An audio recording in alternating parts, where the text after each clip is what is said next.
ನಾನು ಆ ಬ್ರೋಕರ್ನ ಸುಮ್ಮನೆ ಬಿಡೋದಿಲ್ಲ. ಏನು ಅನ್ಕೊಂಡಿದ್ದಾನ ಅವ್ನು ನಮ್ಮನ್ನ? ಹಂಗೆ ಹೆದರ್ಸ್ತಾನ ಇಡಿಯಟ್. ನಾನೇ ಪೊಲೀಸ್ ಸ್ಟೇಷನ್ಗೆ ಹೋಗಿ ಅವನ ಮೇಲೆ ಕಂಪ್ಲೇಂಟ್ ಕೊಟ್ಟು ಜೈಲ್ಗೆ ಹಾಕ್ಸಿ ಕಂಪ್ಲೇಂಟ್ ಸಾಲ್ವ್ ಮಾಡ್ತೀನಿ. ಅಣ್ಣ, ಅವನ ಮೇಲೆ ಕೂಗಾಡಿ ಏನು ಪ್ರಯೋಜನ? ನಾವು ಭೂತ ಇದೆ ಅಂತ ಪೊಲೀಸವ್ರಿಗೆ ಕಂಪ್ಲೇಂಟ್ ಕೊಟ್ಟರೆ ಅವ್ರು ನಂಬಿಡ್ತಾರಾ? ಅವರು ಭೂತ ಇಲ್ಲ ಅಂತ ಕೇಳಿದ್ರೆ ನಾವು ಎಲ್ಲಿ ಅಂತ ತೋರಿಸೋದು?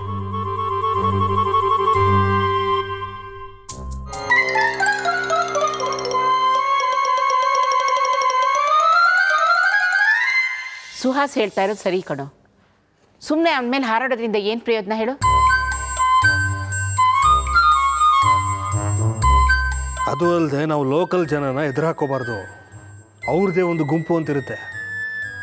ಈ ಸಮಸ್ಯೆಗೆ ನಾವೇ ಏನಾದರೂ ಪರಿಹಾರ ಹುಡ್ಕೋಣ. ಇದಕ್ಕಿರೋದು ಒಂದೇ ಪರಿಹಾರ, ಈ ಮನೆ ಬಿಟ್ಟು ಹೊರಟೋಗೋದು. ಬೇಡ ದೊಡ್ಡಪ್ಪ, ಈ ಮನೆ ಬಿಟ್ಟು ಹೋಗ್ಬೇಡ, ಯಾವ ಭೂತನೂ ಇಲ್ಲ.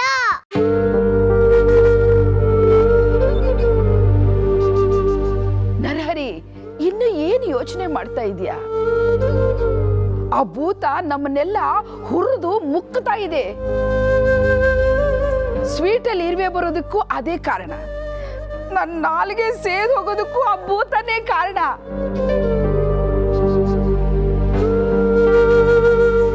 ಆ ಭೂತ ರಘು ಬಗ್ಗೆ ಎಲ್ಲರ ಬಾಯಲ್ಲಿ ಸತ್ಯ ಹೇಳಿಸಿ ಮನೆ ಮುರಿತು. ನೀನೇ ನೋಡಿದೆಯಲ್ಲೋ, ಪೇಪರು ಗಾಳಿಲಿ ತೇಲಿ ಹೋಗಿ ಅದು ಅಕ್ಷರ ಬರೆದಿದ್ದು. ಹೌದು, ಅದು ಇಂಟೆಲಿಜೆಂಟ್ ಭೂತ. ನನಗೆ ಚಿಳ್ಳೆ ಹಣ್ಣು ತಿನ್ಸುತ್ತೆ. ಏ ನರಹರಿ, ನೀನ್ ಯಾಕೆ ಭೂತಾನ್ ಹೊಗಳ್ತಾ ಇದೆಯೋ? ನಡಿ ಮೊದ್ಲು ಮನೆ ಬಿಟ್ಟು ಹೋಗೋಣ. ದೊಡ್ಡಪ್ಪ ಪ್ಲೀಸ್, ಈ ಮನೆ ಬಿಟ್ಟು ಹೋಗ್ಬೇಡಿ. ಹೌದು ಬಾವಾ, ಮೊದಲಿಂದನೂ ಈ ಮನೆ ನಮ್ಗೆ ಬಂದಿಲ್ಲ. ಎಲ್ಲ ಯೋಚನೆ ಮಾಡಿ ನೋಡಿ, ನಡೆದಿರೋ ಎಲ್ಲ ಘಟನೆಗಳಿಗೂ ಸಾಕ್ಷಿಗೂ ಸಂಬಂಧ ಇದೆ.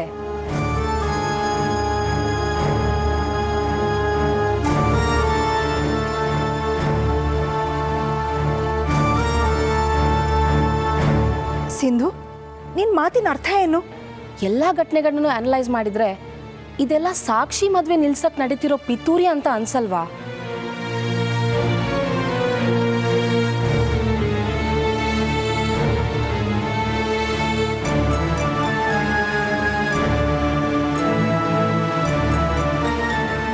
ಯು ಆರ್ ರೈಟ್ ಸಿಂಧು, ನನಗೆ ಇದು ಹೊಳದೇ ಇರಲಿಲ್ಲ ನೋಡು.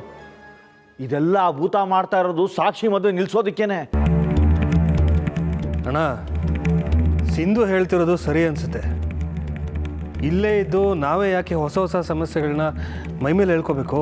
ಹಿಂದೆ ಇದ್ದ ಮನೆಯಲ್ಲಿ ಸಾಕ್ಷಿ ಮದುವೆ ಆಗಲಿಲ್ಲ ಅಂತ ಆ ಮನೆ ಬಿಟ್ಟು ಈ ಮನೆಗೆ ಬಂದ್ವಿ. ಆದರೆ ಈ ಮನೆಯಲ್ಲೂ ಅವಳ ಮದುವೆಗೆ 108 ವಿಘ್ನ ಅನ್ನೋದಾದರೆ ಈ ಮನೆಯಲ್ಲಿ ಯಾಕಿರಬೇಕು? ಯಾವ ಕ್ಷಣದಲ್ಲಿ ಏನು ಮಾಡುತ್ತೋ ಅಂತ ಪ್ರತಿ ಕ್ಷಣದಲ್ಲೂ ಭಯದಲ್ಲಿ ಬದುಕೋದಕ್ಕಿಂತ ಈ ಮನೆ ಬಿಟ್ಟು ಹೋಗೋದೇ ವಾಸಿ. ಬೇಡ ದೊಡ್ಡಪ್ಪ, ನಾವು ಒಬ್ಬನೇ ಬಿಟ್ಟು ಹೋಗ್ಬೇಡಿ. ನಾನು ಯಾರಿಗೂ ಏನೂ ಮಾಡಲ್ಲ. ಪ್ಲೀಸ್ ದೊಡ್ಡಪ್ಪ, ನಾವು ಒಬ್ಬನೇ ಬಿಟ್ಟು ಹೋಗ್ಬೇಡಿ.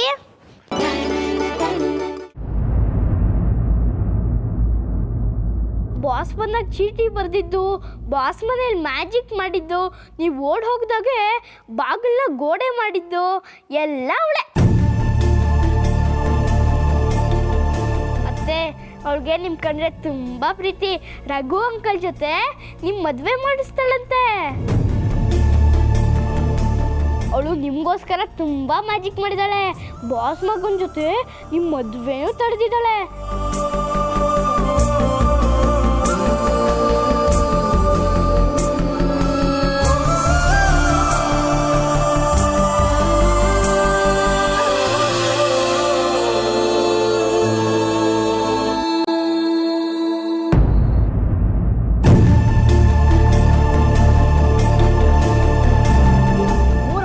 ರಘು ಧ್ಯಾನ ಮಾಡ್ಕೊಂಡು ಕೂತಿರ್ತಾಳೆ.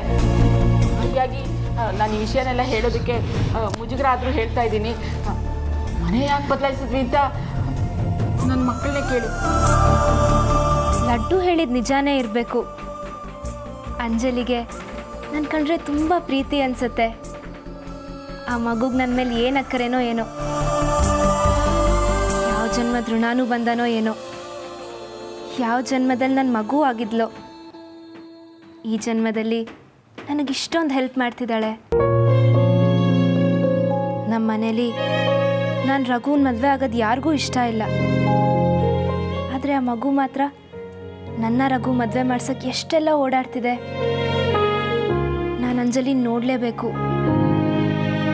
ಈ ಲಡ್ಡು ಎಲ್ಲಿ ಹೋದ?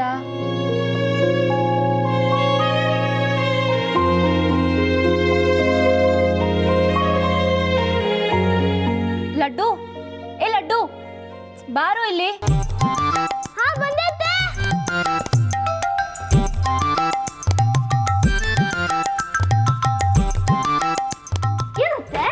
ಏ ಲಡ್ಡು, ಅಂಜಲಿನ್ ಮೀಟ್ ಮಾಡಿಸ್ತೀನಿ ಅಂದಿದ್ಯಲ್ಲೋ? ಹೌದಲ್ವಾ, ನಾನು ಮರ್ತೇ ಬಿಟ್ಟಿದ್ದೆ. ಬನ್ನಿ ಬನ್ನಿ, ಇವಾಗಲೇ ಅವಳನ್ನ ಮೀಟ್ ಮಾಡಿಸ್ತೀನಿ. ಪುಟ್ಟ, ಅವಳಿಗೇನೋ ಕೊಡಬೇಕು ಅನ್ನಿಸ್ತಿದೆ ಕಣೋ. ಏನು ಮಾಡೋದು? ಅವಳು ನನ್ನ ಕಣ್ಗೆ ಕಾಣಲ್ವಲ್ಲ. ನೀವೇನೋ ಯೋಚನೆ ಮಾಡಿಬಿಡಿ ಅತ್ತೆ, ನಾನು ಅವಳಿಗೆ ನೀನು ಅತ್ತೆ ಕಣ್ಣು ಕಾಣಿಸ್ಕೊ ಅಂತ ಹೇಳ್ತೀನಿ. ಹೌದಾ? ಸರಿ, ಹಂಗಾರೆ ಏನು ಕೊಡಲಿ ಅವಳಿಗೆ? ಅತ್ತೆ, ನೀವು ಅವಳಿಗೆ ಏನು ಕೊಟ್ಬಿಡಿ, ಒಂದು ಥ್ಯಾಂಕ್ಸ್ ಹೇಳಿ. ಅವಳು ತುಂಬ ತುಂಬ ಖುಷಿಯಾಗಿರ್ತಾಳೆ. ಅಫ್ಕೋರ್ಸ್ ಹೇಳ್ತೀನಿ ಲಡ್ಡು. ಅಷ್ಟೆಲ್ಲ ಹೆಲ್ಪ್ ಮಾಡಿದ ಹುಡುಗಿಗೆ ಒಂದು ಥ್ಯಾಂಕ್ಸ್ ಹೇಳದೆ ಇರ್ತೀನಾ? ಎಷ್ಟು ಬೇಕಾದರೂ ಹೇಳ್ತೀನಿ. ಸರಿ, ಬನ್ನಿ ಬನ್ನಿ ಅತ್ತೆ.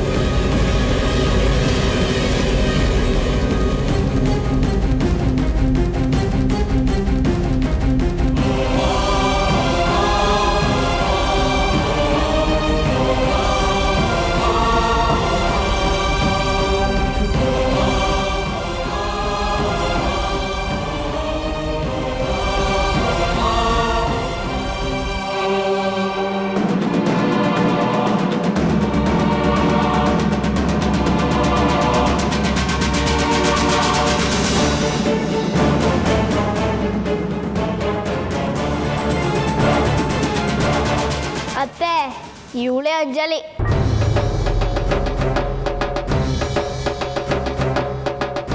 ಈ ಲಡ್ಡು ಎಲ್ಲಿದ್ದಾಳೋ? ನನಗೇನು ಕಾಣ್ತಿಲ್ಲ. ಅತ್ತೆ, ನಾನು ಇಲ್ಲ ಇದ್ದೀನಲ್ಲ. ಅತ್ತೆ, ಇವಳು ಇಲ್ಲೇ ನಿಂತಿದ್ದಾಳಲ್ಲ, ನೋಡಿ.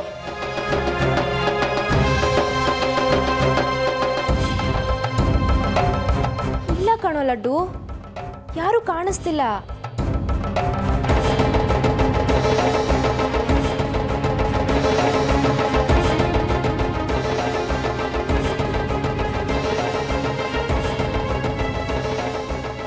ಏನಪ್ಪ ಮಾಡೋದೀಗ? ಅತ್ತೆ ನಾನು ಕಾಣಿಸ್ತಾನೆ ಇಲ್ವಲ್ಲ, ಮಾಡೋದೀಗ? ಹಾ,